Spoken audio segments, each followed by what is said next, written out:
Some people keep the throw bag on and then attach a small carabiner. Some people do it like this. Hey guys, my name's Tommy. I'm here in France with Courant on behalf of Shell Tree, and I'm going to show you how to install a line into the tree. I'll be using the new Courant Pelican throw line bag, the Courant Tuna throw bag, and the new Courant Sushi Throw line. I'm going to get straight to it. The unique design about these throw bags in particular is that even though I'm only going to be using this smaller one, there is other throw lines in these other bags, and as you can see, they stack into a tower on top of each other, all right? So you can base whichever tree you're going to be using based on how many throw lines you need, okay? I'm going to be shooting up into this lower branch right here and then installing my line, okay?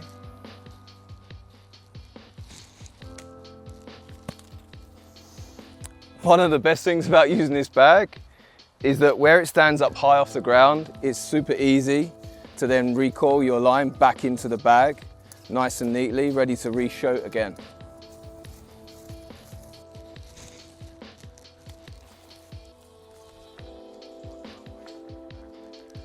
So the shot I've taken has kind of just gone through the union that I want, but it's also passed around the union behind. So I'm going to pull the bag back through just to isolate this first union, and then I can then install my line.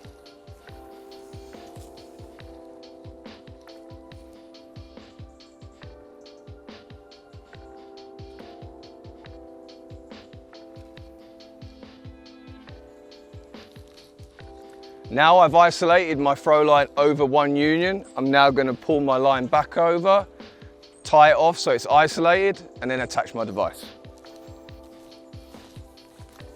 So the Courant tuna bag, throw bag that I've been using is this fluorescent pink. It's a 10-ounce bag. It's my preference with regards to throwing. And it's super easy to see in environments like this when you've got sort of grass and bramble and within the tree. Using the Sushi purple throw line, again, perfect to be able to isolate. So once I've thrown my throw line over the union that I want and it's isolated, I'm then going to remove the throw line from the throw bag, chuck that back over to my throw line kit, and now I'm going to attach the throw line to the rope that I'm going to use. A simple technique I like to use is what we call a clove hitch.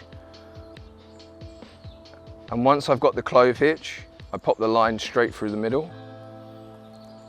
This then allows me to tighten that on, nice and tight. I then do a series of half hitches running from the clove hitch at the bottom to the top of the branch. I find the most important half hitch that you'll put is the one that's at the very tip of the rope.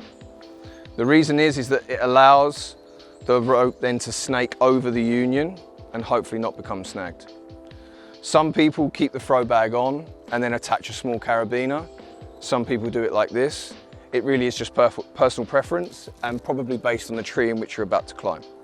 Now I've installed the throw line onto my rope, I'm now going to pull it back over the union.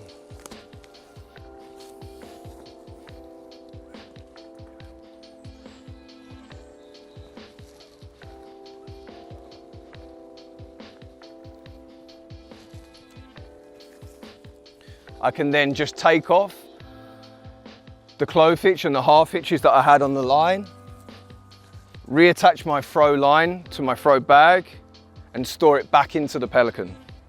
So in this particular situation, I'm not going to be using a cambium saver or a friction saver.